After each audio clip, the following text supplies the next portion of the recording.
Alhamdulillah, Allahumma salli wa sallim wa barik ala Muhammad wa ala alihi wa ashabi ajmain. Subhanaka la ilma lana illa ma 'allamtana innaka antal alimul hakim. Alhamdulillah, terima kasih Ustaz Fatih Karim yang sudah mengantarkan ya dengan begitu humble Masya Allah. dan betul saat memang tema tentang rezeki ini selalu jadi trending topik. Ya. Ya, bahasan mengenai rezeki ini satu hal yang paling bisa membuat dada kita sempit. Hmm. Maka kita harus punya mindset yang tepat bagaimana kita memandang rezeki dan setiap eh, perjalanan episode kehidupan itu Hmm. menjadikan hati kita damai, dada kita lapang. Jadi sebetulnya bahasan mengenai menenteramkan rezeki ini salah satu judul dalam seri Finding Inner Peace nih, Ustaz. Oh, oke. Ya, jadi berkelanjutan sih dengan apa yang sudah kita bahas di beberapa kesempatan lain di Renungan Fajar ini. Jadi poinnya adalah banyak sedikit dan lapang sempit itu dua hal yang berbeda. Kelihatannya mirip sih, tapi ini beda banget. Ini kayak bumi dan langit gitu. Kadang-kadang yang sedikit bisa melapangkan, yang banyak malah bisa menyempitkan. Atau sebaliknya, ya. Ada juga yang banyak dan lapang. Nah, ini ketika rezeki itu di tangan orang-orang yang beriman. Berkah kita kenal nama-nama seperti Abdurrahman bin Auf, Utsman bin Affan, dan generasi-generasi terbaik lainnya. Nah, yang paling rugi itu sudah mah sedikit sempit. Nah, itu udah susah nggak mau sholat lagi kan. Jadi banyak sedikit, lapang sempit itu dua hal yang berbeda. Maka bagi orang-orang yang beriman itu nggak terlalu khawatir dan nggak terlalu dipusingkan dengan urusan hitungan duniawi. Hidupnya itu penuh dengan kedamaian, peace of mind. Ya mau 1 juta, 100 juta, 10 miliar, 10 triliun itu cuma angka aja. Itu bukan jaminan. Kecukupan, kelapangan datangnya dari Allah. Kalau teman-teman ingat ya kisah Ustadz Fatih Karim ketika ngebangun si QC itu. Berapa set butuhnya set dulu set? Suaranya belum, sepertinya belum di-unmute ya Ustadz Fatih Karim ya. Jadi dapat wakaf 35 M ya kalau nggak salah di Bintaro tuh. Itu baru tanahnya aja, belum ngebangunnya gitu. Iya, saya masih ingat ya itu tawakal Allah, the power of tawakal yang sering juga disampaikan oleh Ustadz Fatih Karim. Jadi bagi orang beriman 1 juta, 100 juta, 10 miliar, 10 triliun itu cuma angka aja, bukan jaminan. Kecukupan, kelapangan datang dari Allah. Jadi ketika kita paham, kita punya fondasi mental seperti ini, kita nggak akan berkecil hati. Ya. Meskipun dalam keadaan nggak ada di tangan gitu. Orang yang betul-betul terhujam mentalitas keimanan, dalam hal ini adalah konteksnya rezeki, dia akan ngejaga impiannya, dia akan ngejaga cita-citanya, dia akan ngejaga harapannya. Meskipun dalam keadaan sumber daya yang terbatas. Karena bukan persoalan banyak, tapi persoalan cukup. Allah itu punya banyak cara untuk nganterin rezeki dari arah manapun, bahkan dari jalan yang nggak kita sangka. Intinya adalah dengan iman kita harusnya hati kita tentram untuk urusan banyak atau sedikit. Kita sibukkan aja diri kita untuk memastikan bahwa apapun yang kita lakukan jadi amal soleh. Gitu. Dan kalimat berikutnya,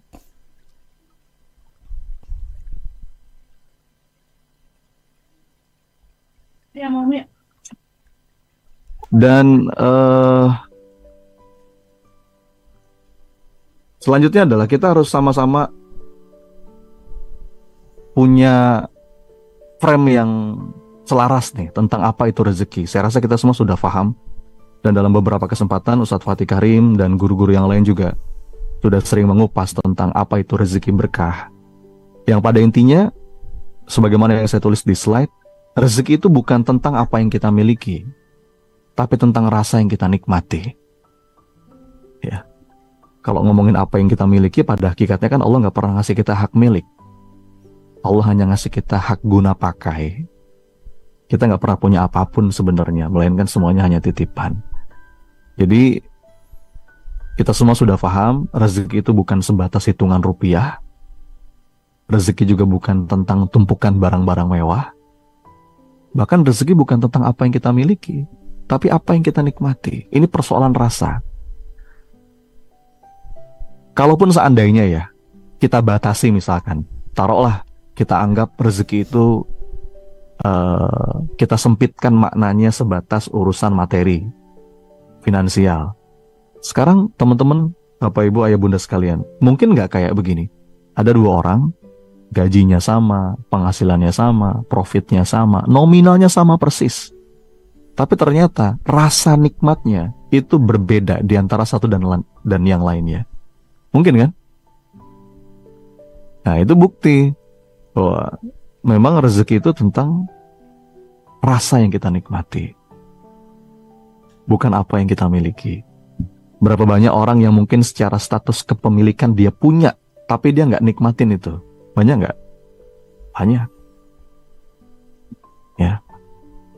Ada orang yang mungkin penghasilannya, gajinya ratusan juta setiap bulan, tapi sebenarnya rezekinya nggak sebanyak itu. Kenapa? Udah mulai dibatasin tuh nikmatnya sama Allah. Oh, nggak bisa makan yang manis-manis karena ada penyakit ini. Nggak bisa makan yang gurih-gurih karena ada ini. Nggak bisa makan yang asin-asin sedikit. Itu kelihatannya banyak, berlimpah, tapi sebenarnya Allah udah mulai batasin tuh rezekinya. Rasa nikmatnya udah mulai dikurangin. Jadi di bagian awal ini kita harus samakan nih frame kita, pemahaman kita tentang rezeki. Bahwa rezeki itu adalah anugerah dan manfaat sejati. Kasur yang empuk bisa kita beli. Ya, kasur yang paling mahal sekalipun bisa kita beli. Tapi tidur yang nyenyak, nah itu rezeki itu. Makanan yang mahal bisa kita beli. Sok, mau makan di mana? Hidangan yang paling mahal sekalipun. Tapi lezatnya makan itulah rezeki. Kadang-kadang kan kita menemukan lezatnya makan itu dalam makanan yang sederhana tuh. Ya, pinggir sawah gitu ya. Ikan asin, sambal, aduh, jadi lapar nih Zat. Jadi apalagi rumah yang mewah bisa kita beli. Mau semahal apapun bisalah kita beli. Tapi rezeki itu ketika di dalam rumah itu kita adem, kita sakinah, kita tenang, kita damai. Lihat anak-anak tuh ya Rob, ya menyejukkan hati, lihat pasangan, itulah rezeki. Jadi balik lagi, kita samakan dulu frame kita tentang rezeki. Ini bukan tentang apa yang sanggup kita beli, bukan tentang apa yang bisa kita kuasai, tapi tentang rasa yang kita nikmati. Ya, kan ada banyak ya cerita orang-orang tuh yang kerja siang malam gitu, dia ngumpulin uang sampai miliaran, bahkan mungkin triliunan. Dan itu udah tertulis rapi itu di saldonya. Rapi tertulis. Ternyata nggak lama setelah itu habis jatah umurnya. Lah terus itu rezeki siapa? Dia meninggal dunia, dia wafat, bahkan dia tanpa sempat nikmatin apa-apa yang sudah susah payah dia himpun. Maka benarlah sabda Nabi SAW, sebenarnya yang betul-betul kita miliki itu cuma 3. Yang pertama, apa yang kita makan sampai habis. Yang kedua, apa yang kita pakai sampai dia usang, ya. Dan yang ketiga, apa yang kita sedekahkan, dan inilah yang akan jadi milik kita seutuhnya. Maka tadi itu apalagi pada subuh nih ya, tadi sudah diajak sama Ustadz Fatih Karim, ayo kita mulai dengan sedekah. Ada banyak sekali program-program dari Cinta Quran yang kita bisa ikut berpartisipasi, teman-teman. Bahkan ini jadi jariah yang kekal abadi. Ya. Itulah rezeki yang kita miliki seutuhnya. Apa yang kita makan sampai habis. Nah, sekarang coba cek teman-teman, ayah bunda yang dirahmati Allah, buka kulkasnya, ada banyak makanan nggak? Coba cek ke belakang, lihat kulkasnya, atau jangan-jangan kosong ya. Pertanyaan saya, itu rezeki Anda bukan? Coba lihat kulkasnya, buka. Saya yakin ada beberapa makanan di situ atau di meja makan. Pertanyaan saya adalah, itu rezeki Anda bukan? Jawabannya belum tentu. Iya. bisa jadi rezeki anak Anda, rezeki pasangan Anda, atau rezeki kucing kali, ya. Sampai dia masuk, ya, ke dalam tubuh kita, ngebentuk sel-sel tubuh kita, ngebangun tulang kita, mungkin mengganti organ-organ tubuh kita yang rusak, ngasih kita energi untuk kita bergerak, beribadah kepada Allah. Nah, itu rezeki kita. Kata Rasulullah, satu, apa yang kita makan, ya, sampai dia habis. Yang kedua, apa yang kita pakai, itu rezeki kita. Kita bisa aja punya baju 10 lemari gitu ya. Modelnya macam-macam, sepatu ratusan pasang, tas, apalagi nih. Tapi kalau nggak kita pakai, ya belum tentu itu rezeki kita gitu. Makanya banyak orang yang terobsesi banget dengan status kepemilikan. Padahal apa-apa yang kita anggap secara status kepemilikan ini punya saya, belum tentu itu rezeki kita. Dan yang ketiga, yang paling sejati adalah apa yang kita sedekahkan di jalan Allah. Gitu ya. Maka kembali lagi, persoalan rezeki itu persoalan keberkahan. Saya rasa ini saya nggak perlu kupas lebih dalam ya, karena di beberapa waktu yang lalu juga sudah sering dikupas oleh Ustadz Fatih Karim. Intinya, sebenarnya yang hilang sekarang tuh bukan rezekinya, tapi keberkahannya. Ya, keberkahannya yang hilang. Kita udah jungkir balik, ya. 24 jam Zoom meeting. Kerja keras, berangkat gelap, pulang gelap. Tapi kok kayaknya kurang terus. Boleh jadi ada keberkahan yang hilang. Ya, ada aja. Utang nggak pernah beres, ya. Cicilan demi cicilan merenggut kedamaian. Belum lagi kalau kita ngomongin keberkahan waktu. Nah, ini makin jelas lagi nih ukurannya. Nggak pernah punya waktu untuk Allah, nggak pernah punya waktu untuk ngaji, nggak pernah punya waktu untuk datang ke majelis ilmu. Sibuk terus. Ya. Nggak pernah punya waktu buat sholat tepat waktu. Apa namanya kalau bukan berkah yang hilang? Semua tuh kayaknya buru-buru gitu. Berangkat kerja buru-buru, pulang kerja buru-buru, makan buru-buru, di lampu merah buru-buru. Yang paling sedih itu kan sholat, berdoa juga buru-buru. Kayaknya kita nggak punya kesempatan buat menikmati momen dalam hidup gitu. Banyak bingungnya, banyak gelisahnya, banyak resahnya, takut kurang dalam semua aspek kehidupan. Ya. Belum lagi ngerasain banyak banget tekanan hidup dari berbagai aspek, berbagai sisi. Rumah yang harusnya tempat kita menemukan kedamaian malah jadi ruwet, ya. Ya. Harusnya kan kita pulang ke rumah itu kan enak ya, adem, ayem gitu, tenang. Tapi mungkin ada beberapa di antara kita pulang ke rumah tuh malah ruwet gitu. Nah, itu boleh jadi ya bahan muhasabah buat kita semua, ada berkah yang hilang. Jadi sebenarnya kalau ngomongin rezeki itu yang perlu kita jaga tuh keberkahannya. Karena kalau rezekinya pasti Allah kasih, kita udah punya jatahnya masing-masing. Ya.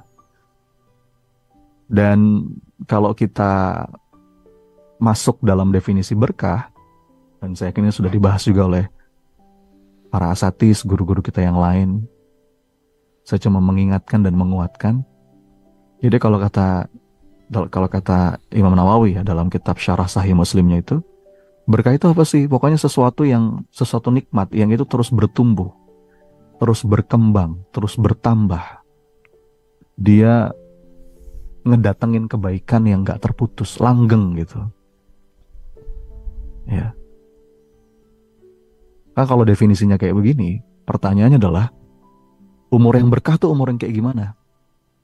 Ternyata umur yang berkah itu bukan seberapa panjang dia hidup, tapi seberapa besar kebaikan yang bisa dihadirkan dalam rentang masa hidupnya. Maka kalau kita lihat ya, kalau kita pelajari, banyak banget para ulama itu yang sebenarnya meninggalnya itu di usia muda gitu, tapi karyanya itu langgeng sampai sekarang. Ya. Nah, itu tuh umur yang berkah tuh. Ya. Hidupnya sih nggak lama ya, 30-40 tahun ada yang sudah berpulang. Tapi karyanya tuh ratusan tahun. Karyanya tuh bahkan ya ribuan tahun gitu. Nah, itu kalau kita mengacu pada definisi ini. Apalagi Uang yang berkah, berarti uang yang berkah bukan tentang jumlahnya, bukan tentang seberapa banyak, tapi seberapa luas manfaat yang bisa bertumbuh dengan keberadaan uang itu. Nah, hidup yang berkah, kembali lagi, seberapa banyak hidup seseorang itu mendatangkan kebaikan. Jadi berkah ini sesuatu yang penting untuk kita jadikan parameter. Dalam definisi yang lain kata para ulama, al-barokah tuzidukum fi ta'ah. Pokoknya sesuatu yang meningkatkan ketaatanmu kepada Allah, menambah ketaatanmu kepada Allah. Itu ukuran yang paling jelas. Kan sering ada pertanyaan ya, Ustadz, ini usaha saya berkah nggak sih? Ustadz, ini apa yang saya lakukan berkah nggak sih? Karya saya berkah nggak sih? Ya ukurannya itu aja tuh. Kalau itu menambah ketaatan kita kepada Allah, ya maka itu indikator yang paling jelas bahwa mudah-mudahan ada keberkahan beriringan dengannya. Ya. Begitu pula dalam urusan rezeki. Dan rezeki orang-orang taat itu malah harusnya nggak akurat. Saya ingat banget pernah dapat cerita dari Pak Jamil ya, dari Babe Jamil Azzaini tentang bab ini. Jadi ada suatu hari beliau itu ditanya sama gurunya, sama salah seorang ustadz tentang penghasilannya. Berapa sih penghasilanmu setiap bulan? Wah, ini guru yang nanya nih. Ini kan sebenarnya pertanyaan yang kurang sopan ya, tapi karena guru yang nanya harus dijawab. Oh, sekian rupiah, guru. Nah, kemudian ditanya lagi sama gurunya. Itu jumlah itu akurat nggak setiap bulannya kamu dapat segitu? Iya, memang akurat, memang kayak begitu. Penghasilan saya setiap bulan. Terus menanggapi jawaban itu apa kata gurunya? Kalau akurat itu artinya kamu belum cukup taat. Kenapa? Karena orang-orang yang taat itu justru harusnya nggak akurat. Kamu akan banyak dikejutkan dengan rezeki-rezeki dari jalan yang tidak diduga. Ya, wa yarzuqhu min haitsu la yahtasib. Wah, ini cerita ini menurut saya dalam ya. Bahwa ternyata justru orang-orang yang berupaya taat itu seringkali malah rezekinya nggak akurat gitu. Mereka rezekinya itu datang dari arah yang unpredictable. Gitu teman-teman. Lagi-lagi ini persoalan kelapangan, soal kecukupan, bukan tentang jumlah. Ya, karena berapa banyak di antara kita yang selalu ngerasa kurang terus, padahal di atas kertas itu jumlahnya harusnya udah berlebih tuh. Nah, ini karunia Allah. Ada sebuah statement, teman-teman. Statement ini menurut saya pribadi menenteramkan. Ya. Kalimatnya begini. Coba direnungi betul-betul bait demi bait dari kalimat ini, kawan-kawan sekalian. Mudah bagi Allah mengambil dalam sekejap apa-apa yang sudah kita kumpulin bertahun-tahun. Bener nggak? Coba kita cut dulu sampai sini. Gampang, kecil, ya. Banyak ceritanya. Kita udah jungkir balik ya, ngumpulin sana sini. Tapi kalau Allah mau ngambil tuh enteng, dikasih sakit habis, ya. Ikut investasi yang nggak jelas habis. Jadi mudah bagi Allah. Begitu pula sebaliknya, mudah bagi Allah memberi langsung apa-apa yang nggak kebayang bisa kita kumpulkan selama bertahun-tahun. Coba teman-teman ayah bunda renungi betul kalimat ini. Kesimpulannya apa dari kalimat ini? Relax. Kesimpulannya relax. Ya, tugas kita itu ngelakuin yang terbaik. Nggak ada hubungannya saldo kita sama tercukupinya kebutuhan. Gitu. Jadi harusnya tenang, nggak perlu banyak pusing. Lurusin niat, sempurnakan ikhtiar, ya udah bahagiakan apapun hasilnya tanpa syarat. Tugas kita hanya berjuang. Hasil itu kita serahkan kepada Allah. Gitu ya. Jadi menenteramkan rezeki itu, kalau boleh kita masuk lebih dalam, adalah tentang persoalan mentalitas sih. Ini tentang mental kaya atau mental miskin. Orang yang punya mental kaya, batinnya tuh tentram dalam urusan rezeki. Ya, lagi-lagi ini persoalan mental ya, bukan persoalan angka. Karena ada orang yang udah punya banyak tapi mentalnya miskin. selalu ngerasa kurang terus, nggak pernah cukup. Atau sebaliknya, makanya kalau kata Imam Syafi'i rahimahullah dalam sebuah kalimat itu, eh, idza idza kana eh, idza kunta dza qalbin qanu'in fa anta wa malikud dunya sawa. Kalau kamu punya hati yang qanaah, maka kedudukanmu dengan raja dunia itu sama. Coba sebutin siapa raja-raja dunia yang kita kenal, sultan-sultan mana yang kita kenal? Raja Salman ya, Sultan Brunei atau Sultan Bintaro, Sultan Andara, Sultan Bogor, Sultan Bekasi. Kalau kita punya hati yang qanaah, kata Imam Syafi'i, kedudukan kita dengan raja-raja dunia manapun itu sama. Ya. Dan ada sebuah penelitian yang menarik nih, teman-teman Bapak Ibu. Ada satu riset yang diteliti oleh dua orang tokoh ya, Sendil Mulainatan dan Eldar Shafir. Bukunya saya cantumkan di slide ya. Judulnya Scarcity. Dua orang ini profesor ekonomi ya, dari Yale University dan dari Harvard University. Jadi apa kesimpulan dari riset ini? Ternyata kawan-kawan, orang-orang yang selalu ngerasa kurang, menjadi pikirannya itu terbebani dengan takut nggak kebagian, ya, ngerasa kurang ini, ngerasa kurang itu justru dia akan semakin sulit untuk mengubah nasibnya. Inti risetnya begitu. Jadi ternyata dalam penelitian yang dilakukan oleh dua orang ini menjawab sebuah fenomena, kenapa ya ada orang kaya makin kaya, orang miskin makin miskin. Kan kita sering dengar ya kalimat itu ya. Tapi ini dari sisi mentalitas gitu. Jadi ketika kita, batin kita, jiwa kita, pikiran kita terbebani oleh rasa khawatir, rasa takut kekurangan, takut nggak kebagian, itu malah akan menyerap alokasi energi kita untuk terus mikirin kekurangan demi kekurangan, sampai akhirnya kita nggak punya energi lagi untuk berpikir kreatif mengubah nasib. Kira-kira gitulah. Nah, padahal kalau kita ngaku sebagai orang yang beriman, untuk urusan rezeki itu kita tentram. Hewan yang melata saja dalam jaminan Allah rezekinya. Begitu bab itu kita tenang, akhirnya gerak langkah kita akan full energy. Fokus ngelakuin yang terbaik. Perkara pembagian rezeki itu nanti wilayahnya Allah. Yang perlu kita khawatirkan adalah kita nggak sungguh-sungguh dalam taat. Kayak gitu. Dan ternyata, nah ini mungkin menjelaskan ya, satu slide ini teman-teman sekalian. Ini menjelaskan perbedaan antara mental kaya dan mental miskin. Kalau bahasa kerennya, mental kaya itu abundance thinking, mental miskin itu scarcity thinking. Ya. Mental berkelimpahan dan mental selalu ngerasa kurang. Mudah-mudahan dengan iman kita bisa geser nih ke kolom yang sebelah kanan. Bedanya apa? Kalau orang yang punya scarcity thinking, dia tuh yakin semuanya serba terbatas gitu.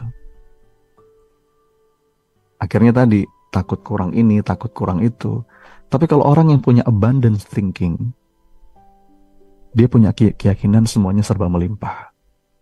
Cukup. Ya. Allah itu sudah membagikan setiap hambanya porsinya masing-masing. Dan nanti mindset cara berpikir seperti itu akan ngefek tuh ke beberapa hal di bawahnya. Ketika seseorang meyakini semuanya serba terbatas, akhirnya kalau dia punya kelebihan, dia simpan buat dirinya sendiri. Tapi kalau orang yang yakin semuanya serba melimpah, dia maksimalkan semua kelebihannya yang dia punya untuk ngasih manfaat buat orang. Apalagi bedanya, kalau orang yang punya scarcity thinking, dia tuh punya mindset begini, wah kalau kita mau menang, kita harus mengalahkan orang lain. Tapi kalau orang punya abundance thinking, nggak begitu. Kalau kita mau menang, justru kita harus banyak memenangkan orang lain. Itu kan pola kehidupan ya. Kalau kita mau bahagia, bahagiakan orang lain. Kalau kita mau menang, menangkan orang lain. Kalau kita mau mudah, mudahkan orang lain. Nah, itu pola pikir abundance. Dan seharusnya iman dalam dada kita mengantarkan kita punya abundance thinking. Kalau dia punya ilmu, bagi. Tapi kalau orang punya scarcity thinking, dia sembunyikan tuh pengetahuannya. Dia nggak mau berbagi sama orang. Oh, janganlah, nanti saya malah disaingi lagi. Ya. Jadi kalau mau nolong orang tuh mikir, ada rasa enggan gitu. Takut digantikan sama orang lain. Ya ujungnya self-centered alias egois. Tapi kalau orang punya abundance thinking, enggak. Apa yang bisa dia bagi, dan dia nggak takut digantikan sama orang. Justru fokus dia adalah bagaimana dia terus bertumbuh, dan bertumbuh. Ya. Nah, ini bisa dirasa-rasa ya teman-teman ayah bunda yang dirahmati Allah, perbedaan yang di kiri dan yang di kanan. Nah, semestinya dengan iman yang ada dalam hati kita, itu outputnya adalah pola pikir berkelimpahan ya, atau abundance thinking. Dan sebetulnya scarcity mindset itu dalam bahasa lainnya adalah jahiliyah mindset sih. Ya. Kalau teman-teman dulu pernah ya belajar sirah Nabi, ada kisah di zaman jahiliyah itu sebagian masyarakat Arab itu punya kebiasaan membunuh anak perempuan mereka hidup-hidup. Pernah dengar ya? Dan ternyata apa motifnya? Kalau kita gali apa yang saya pelajari, motifnya adalah pola pikir yang salah tentang rezeki. Jadi masyarakat Arab jahiliyah itu berpikir anak perempuan itu beban, gitu. Jangankan diminta untuk nyari rezeki gitu ya, bahkan ngejaga rezeki aja nggak bisa. Artinya kan diajak perang nggak bisa. Jadi dalam teori ekonomi mereka di masyarakat jahiliyah pada saat itu, anak perempuan ini beban. Jadi agar efektif dan efisien, diapain?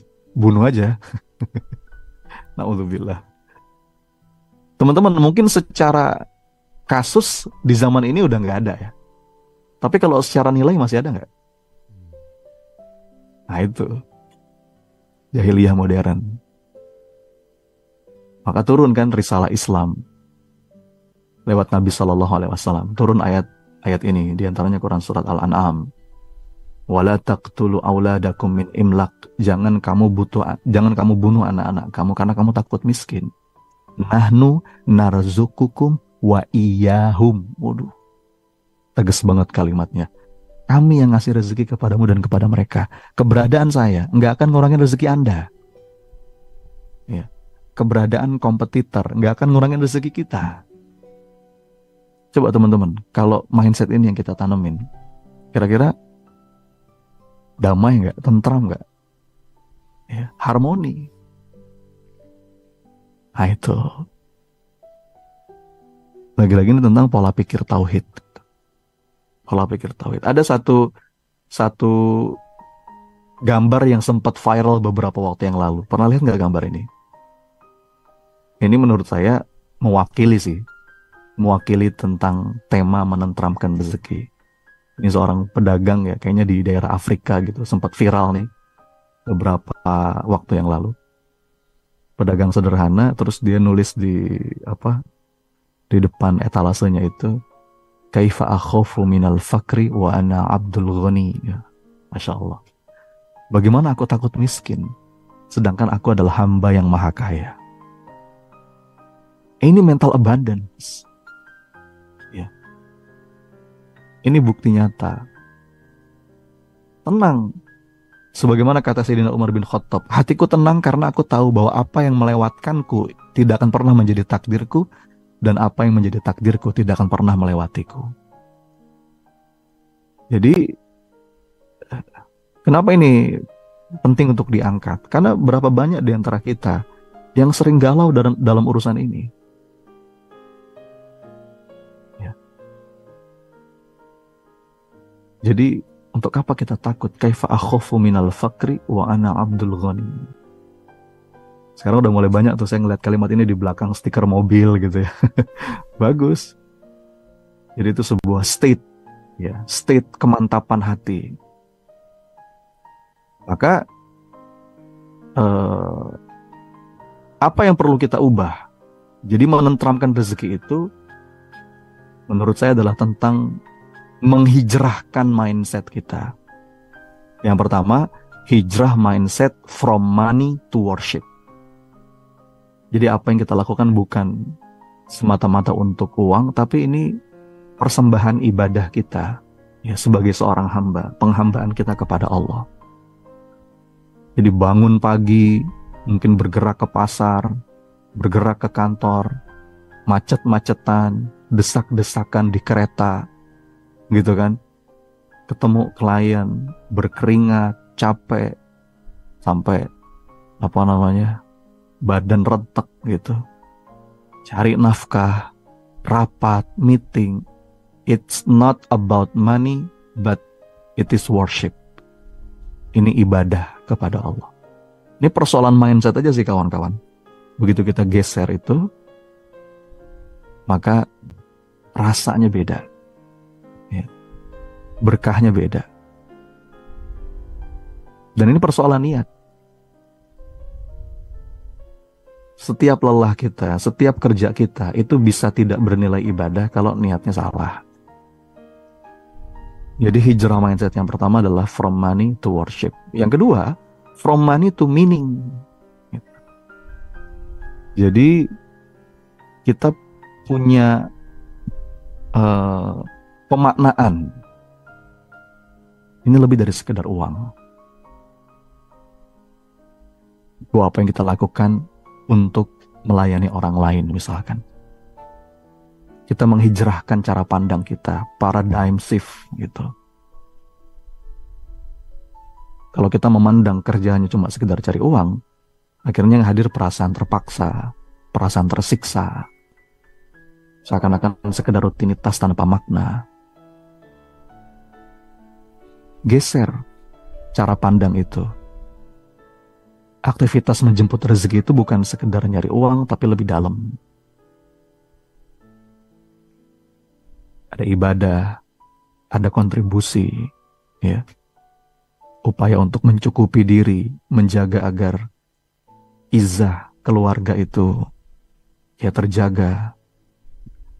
Dan yang terakhir, hijrah mindset yang ketiga adalah from money to mission. Jadi ada misi untuk berkontribusi. Ibadah, khalifah, dakwah, itu biasanya kalau di kelas PPA 3 itu yang jadi frame bahasan kita. Selain misi ibadah, ya, ada misi kekhalifahan, bahwa memang Allah menghadirkan kita di muka bumi dengan predikat khalifah. Inni ja'ilun fil ardi khalifah, untuk ngelola bumi, ngerawat, ngejaga. Itu misi kita, jadi niat kita. Yang ketiga, rahmah atau dakwah. Ya.